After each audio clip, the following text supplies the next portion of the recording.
प्रिय विद्यार्थियों, तो पिछले 3 दिनों में हमने आपको एक्टिव पैसिव के बारे में सामान्य जानकारी दी और आपको बताया कि प्रेजेंट टेंस का एक्टिव से पैसिव कैसे बनाया जाता है। पिछले समय में हमने आपको चार्ट के माध्यम से प्रत्येक टेंस में कौन कौन सी सहायक क्रियाएं काम में लाई जाती है वो सब बताया था, लेकिन आज हम चौथे दिन आपको पास्ट टेंस की एक्टिव से पैसिव बनाने के बारे में बात करेंगे। तो देखिए, जिस प्रकार से प्रेजेंट इंडेफिनिट टेंस की 4 फॉर्म होती है उसी प्रकार से पास्ट इंडेफिनिट टेंस की 4 फॉर्म होती है। तो पहले हम देखते हैं past indefinite tense. Past indefinite tense.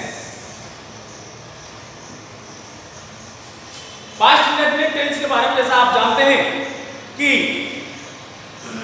Subject plus main verb की सेकंड फॉर्म का प्रयोग किया जाता है प्लस ऑब्जेक्ट।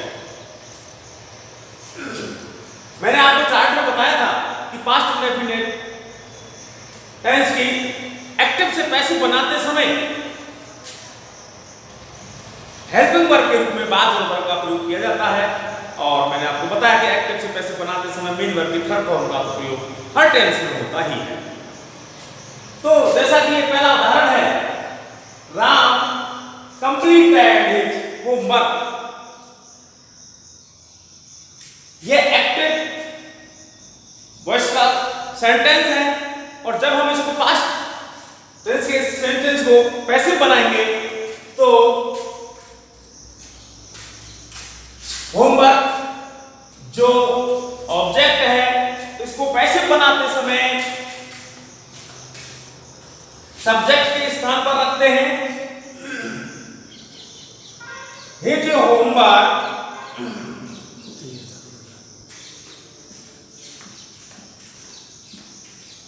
हिज होमवर्क चूंकि पास्ट इंडेफिनिट टेंस के अंतर्गत सहायक क्रिया नहीं होती है, असर्टिव सेंटेंस में सहायक क्रिया नहीं होती है।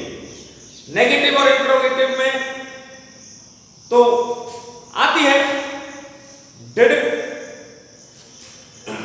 नॉट, लेकिन असर्टिव सेंटेंस में नहीं होती। इसलिए मैंने आपको बताया था कि इसके अंतर्गत वाज और वर का प्रयोग किया जाता है, एक वचन के लिए वाज और बहुवचन के लिए वर। तो his homework was completed, third form का प्रयोग होता है बाय राम। इसी प्रकार से दूसरा sentence, she wrote a letter. Subject के स्थान पर ए लेटर,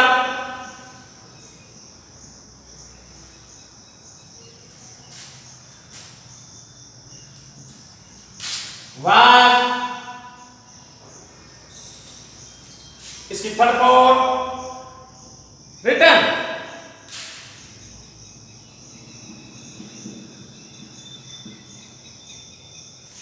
सी का हर बाय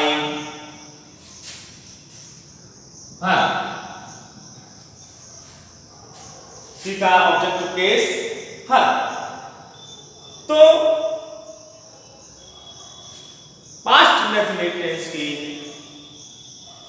पैसिव बनाते समय बाद और वर का हेल्पिंग वर्ब के रूप में प्रयोग किया जाता है। अब हम इसी का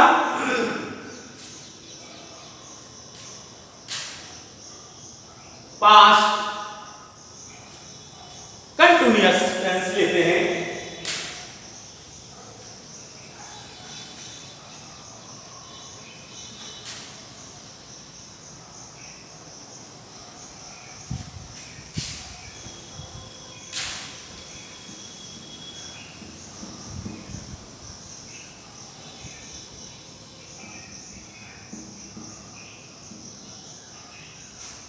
जैसा कि मैंने आपको पहले बताया था कि पास्ट कंटिन्यूअस एक्टिव सेंटेंस के अंतर्गत हेल्पिंग वर्ब के रूप में बाद वर्ब और मुख्य क्रिया में आईएनजी करके आता है।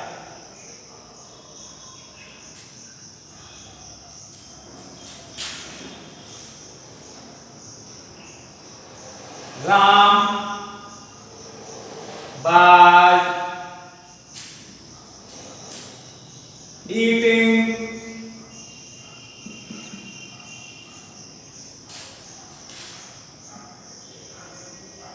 a banana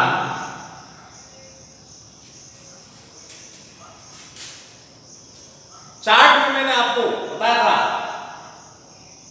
कि कंटिन्यूअस टेंस में हेल्पिंग वर्ब के साथ में बीइंग शब्द और जुड़ जाता है। उन्हीं नियमों का हम पालन करते हुए ए बनाना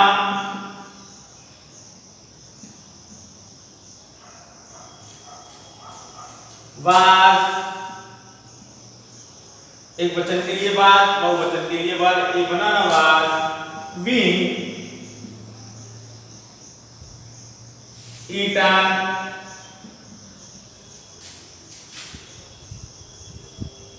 by Ram। तो एक्टिव से पैसिव बनाने के नियम वही हैं। टेंस के अंतर के हिसाब से केवल सहायक क्रियाओं का अंतर है, वो मैंने आपको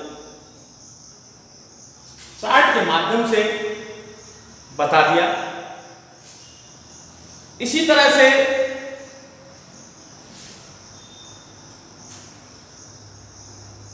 past perfect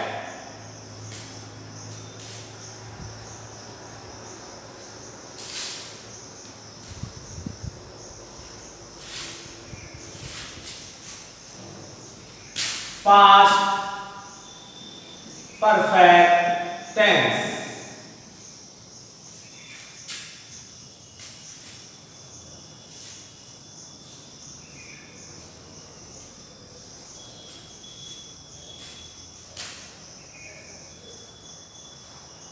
Ram had done his homework।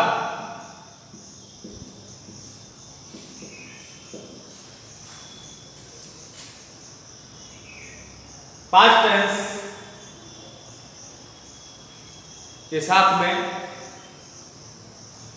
Had सहायक क्रिया होती है और थर्ड फॉर्म का मेन वर्ब की थर्ड फॉर्म का प्रयोग किया जाता है। जैसा कि प्रेजेंट परफेक्ट में मैंने आपको बताया कि वहां पर सहायक क्रिया है जब होती है, यहां पर केवल सहायक क्रिया हेड होती है। एक सहायक क्रिया होने के कारण यहां किसी पर्सन का कोई प्रभाव नहीं पड़ता, पर्सन जेंडर का कोई प्रभाव नहीं पड़ता। तो मैंने आपको बताया था उस चार्ट में कि उसके साथ में बीन जुड़ जाता है, सहायक क्रिया के आगे बीन और लग जाता है। तो होमवर्क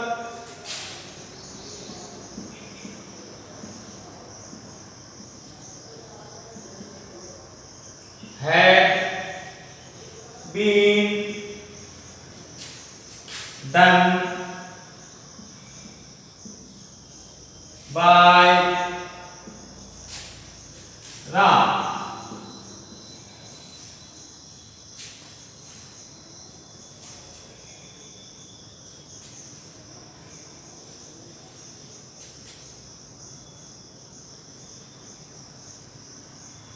पास्ट परफेक्ट कंटिन्यूअस का पैसिव बनता नहीं है।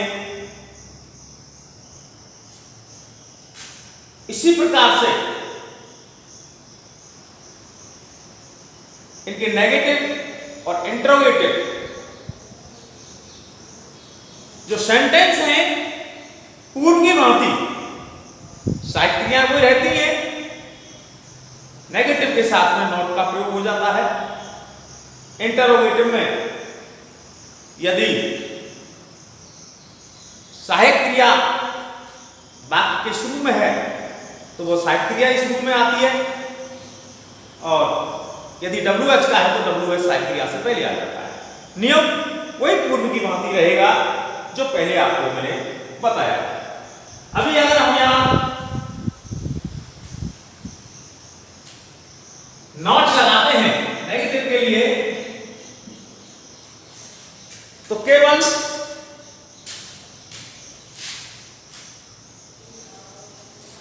जो फर्स्ट सहायक क्रिया आती है, Ram had not done his homework,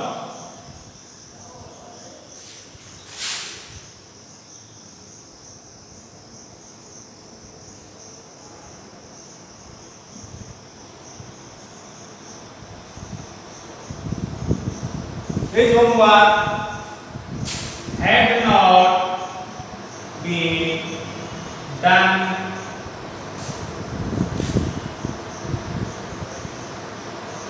by Ram.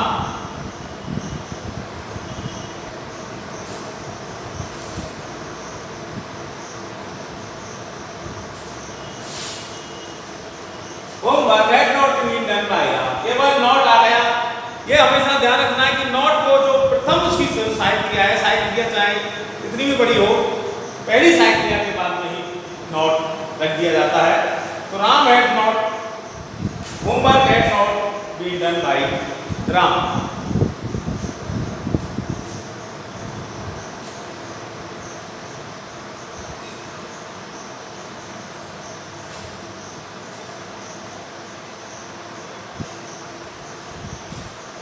इसी तरह से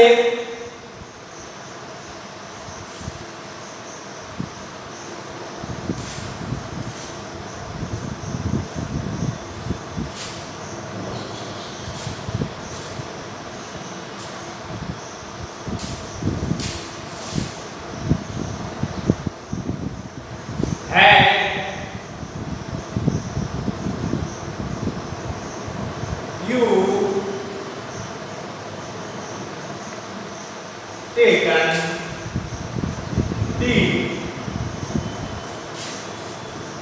ये इंटरोगेटिव सेंटेंस है, हेल्पिंग वर्ब से शुरू हो रहा है। तो मैंने आपको बताया वही helping verb had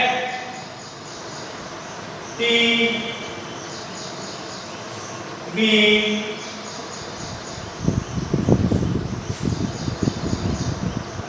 taken by you। तो प्रश्न यदि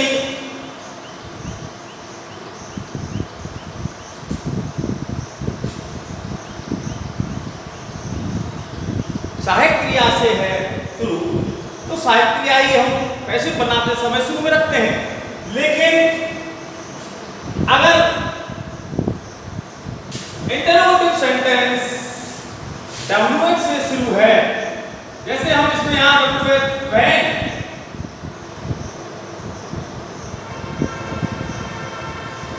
when have you taken tea,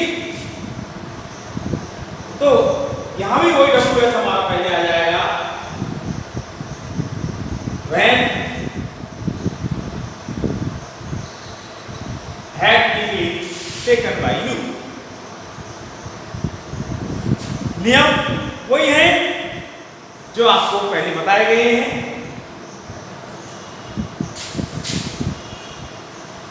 अब हम आपको बताते हैं फ्यूचर टेंस के बारे में। आपको पता है फ्यूचर इंडेफिनिट और फ्यूचर परफेक्ट, इन दोनों का ही पैसिव बनता है।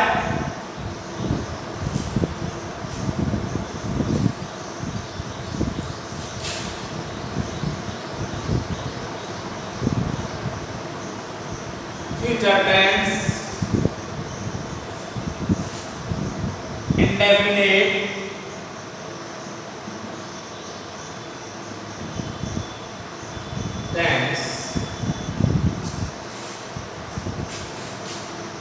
तो इसके अंतर्गत फ्यूचर टेंस के अंतर्गत आपको पता है शैड और विल का सहायक क्रिया के रूप में प्रयोग होता है।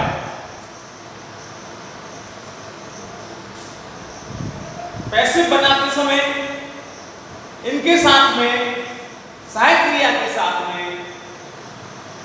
बी शब्द और जुड़ जाता है।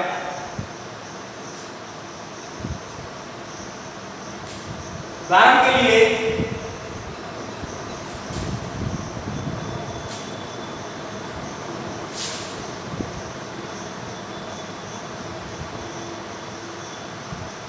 he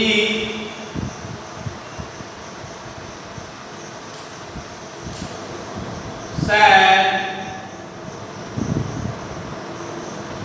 he will write a letter। मैंने आपको कुछ चीज बताई थी यहां पर said और will, कहां पर सेल आएगा, कहां पर विल आएगा? आई और बी दो कर्ता ऐसे हैं, आई बी, इनके साथ में सेल का प्रयोग होता है, बाकी के साथ विल का प्रयोग होता है। आई बी के साथ सेल और शेष के साथ विल का प्रयोग होता है। और यदि हम मॉडल्स के हिसाब से विल का प्रयोग करते हैं तो आगे की बात है कि आई के साथ में यदि हम विल का प्रयोग करते हैं सेल के स्थान पर तो वहां पर जो भी हम कार्य को दृढ़ निश्चय में बदल जाता है वो मॉडल्स के अंतर्गत आता है। फिलहाल में हम एक सामान्य सी जानकारी आपको बता रहे हैं कि he will write a letter. तो यहां पर तरीका वही है, ऑब्जेक्ट को सब्जेक्ट के स्थान पर ए लेटर विल, मैंने आपको बताया था सेल और विल के साथ में बी जोड़ दिया जाता है। A letter will be written, वो थर्ड फॉर्म का प्रयोग आपको पहले ही बता दिया। टेंस कोई सा भी हो हमेशा मेन वर्ब के थर्ड फॉर्म का प्रयोग होगा। A letter will be return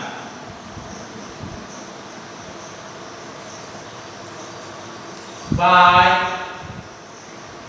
him।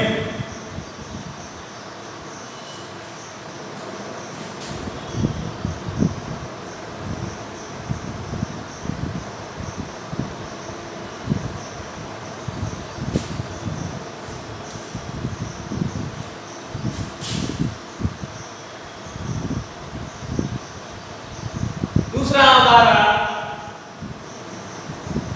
he will give a pen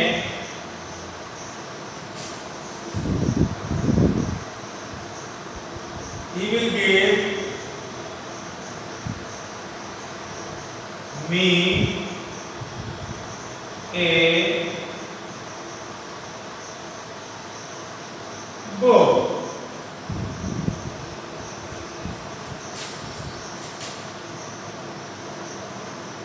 देखिए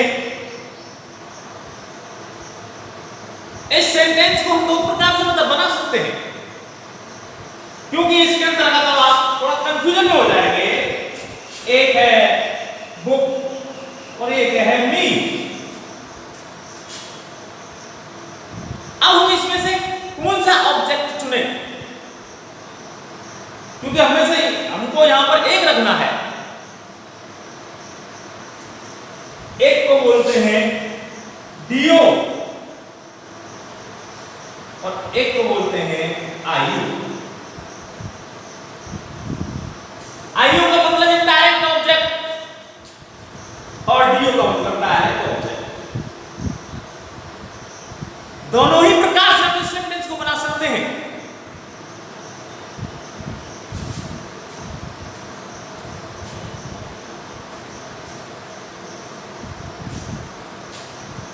हम पहले बुक को लेते हैं, a book,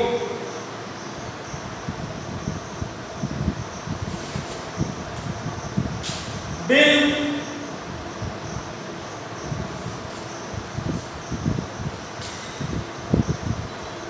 be given,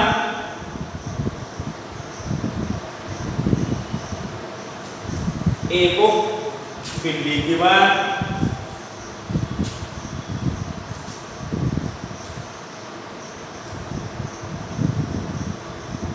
to me, a book will be given to me by him.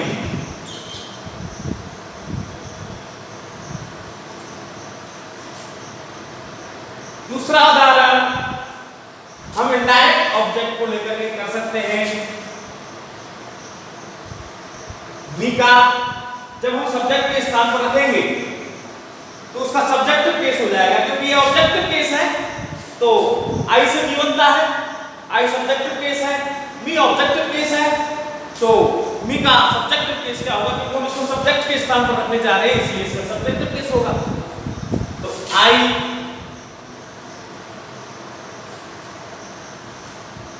मैंने आपको बताया आई के साथ में सेल का प्रयोग, I shall be given a book,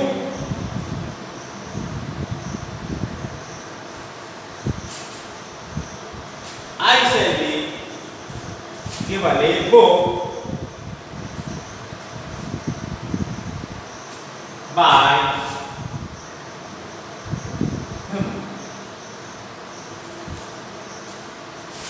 both sentence are correct।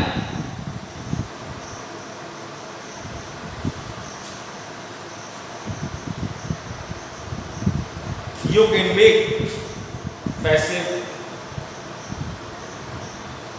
either way, किसी प्रकार से आप बना सकते हैं, both are correct। चाहे तो आप डायरेक्ट ऑब्जेक्ट को ले सकते हैं या इनडायरेक्ट ऑब्जेक्ट को लेकर के बना सकते हैं। जब हम डायरेक्ट ऑब्जेक्ट को लेते हैं तो I a book will be given to me, to लगा करके जो अपना इनडायरेक्ट ऑब्जेक्ट है उसके साथ में a book will be given to me by him। I shall be given a book by him। तो दोनों ही सही है, इसलिए इसमें कंफ्यूज की आवश्यकता नहीं है। कहीं कहीं पर इस टू का लोग भी किया है।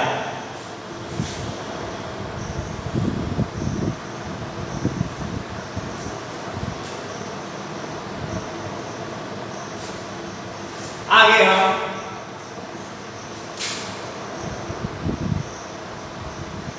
नेगेटिव इंटरोगेटिव सेंटेंस के वही नियम हैं जो पूर्व के टेंसों में आपको बताए गए हैं।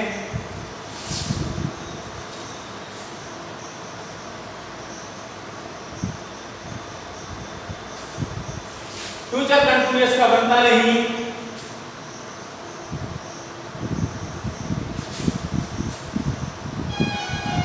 फ्यूचर परफेक्ट, इसका perfect tense,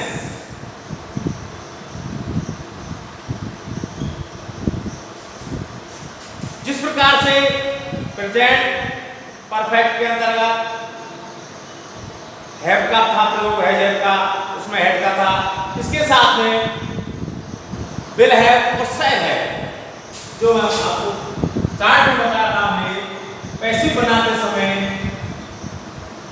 will have been और shall have been.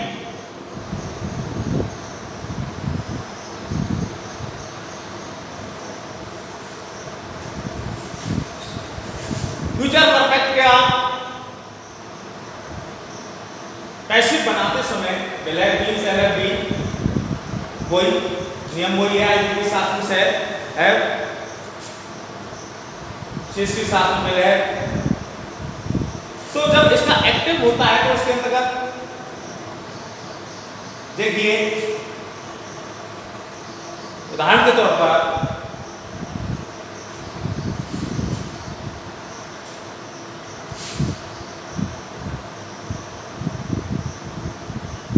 my mother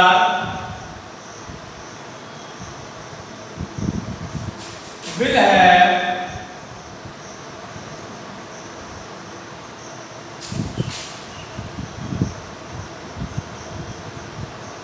prepared tea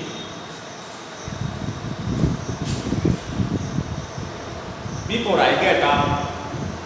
मेरी माँ मेरे जाने से पहले चाय बना चुकेगी। लेकिन अब देखिए हम छोटा सेंटेंस ही लेकर के उन्हें बनाते हैं। Tea will have been prepared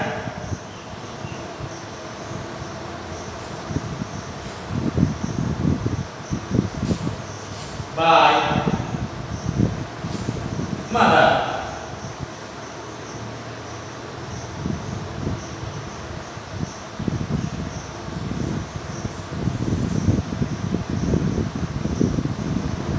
तो यहां पे है बी प्रिपेयर। तो नियम वही है जो आपको चार्ट के माध्यम से बताया। इस तरह से एक्टिव से पैसिव बनाने की एक सामान्य सी जानकारी हमने आपको दी। अब चूंकि चैप्टर बहुत बड़ा है, विभिन्न प्रकार के सेंटेंसों का किस तरह से हम एक्टिव से पैसिव बनाते हैं, एक सामान्य सी जानकारी आपको हुई और आप अब अपने पासबुक के माध्यम से दिए हुए उदाहरणों को हल कर सकते हैं। आप जितना अभ्यास करोगे उतना ही आपकी समझ में आएगा। अब हम आपको बतलाते हैं इंपरेटिव सेंटेंस के बारे में।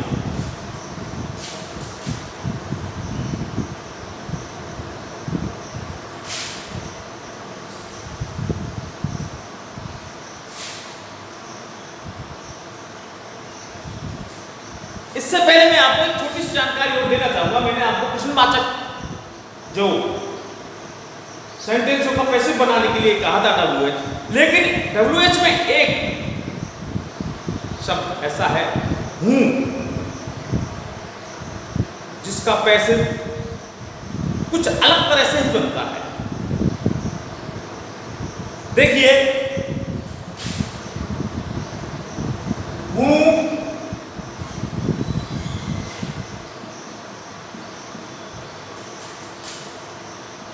इन्वेंटेड टीवी, यहां पर ये हूं से है स्टार्ट।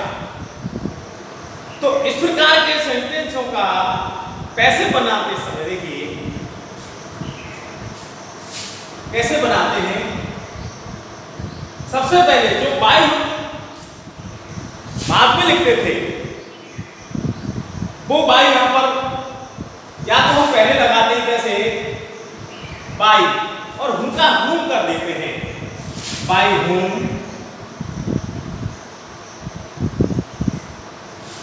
सेंटेंस पास्ट इंडेफिनिट का है, तो पास्ट इंडेफिनिट का एक्टिव पैसिव बनाने के लिए हमने आपको बताया कि बाज और भर का प्रयोग किया जाता है, तो इसके लिए सहायक क्रिया बाज या भर में से, तो बाई हूं बाज,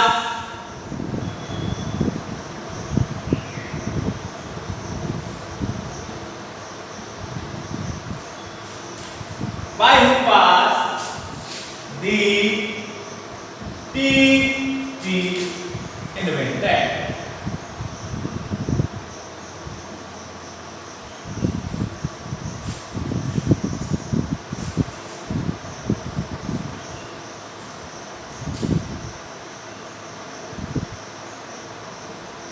By whom was the TV invented?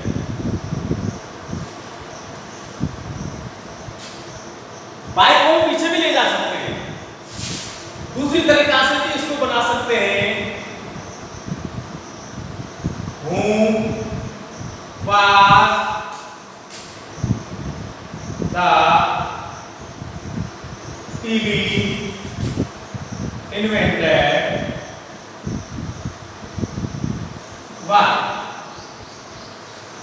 बहुत आसान, आप किसी भी तरीका से बना सकते हैं। शुरू में बाई हूं, अगर हम इसका एक सूत्र निर्धारित करें, फॉर्मूला बनाएं जैसे, तो शुरू में बाई हूं plus helping verb plus object plus main verb की थर्ड फॉर्म।